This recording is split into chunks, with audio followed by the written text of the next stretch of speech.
du tout la même façon de fonctionner. Ça D'accord. n'a rien à voir. Donc du coup, je suis intégrée au sein des doctorants à la fois à Montpellier et à la fois à Paris.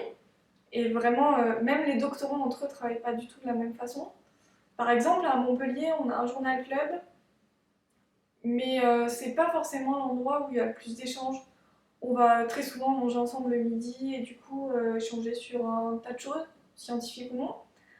Alors qu'en sociologie, bah, les étudiants sont beaucoup moins obligés d'aller au laboratoire, puisque D'accord. finalement la sociologie, c'est soit on est sur le terrain pour mener des entretiens et des enquêtes, soit tout le travail peut être fait depuis son ordinateur, puisqu'il y a les analyses d'entretien, les retranscriptions, etc. Et donc eux, ils ont un journal club fixé, daté, qui saute jamais, et qui est très vivant et où tout le monde participe. Et finalement, eux, c'est plutôt ça leur point de rendez-vous que la D'accord. pause du midi. Et donc, c'est un fonctionnement qui n'a rien à voir. Typiquement, en journal club, en sociologie, par exemple, on s'échange des chapitres de thèse, ou des plans de thèse, ou des préparations d'articles, ce qui se fait pas du tout en sciences dures.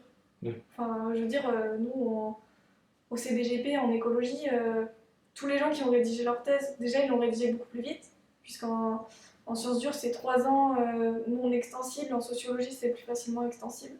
D'accord. Et c'est plus facilement des thèses longues.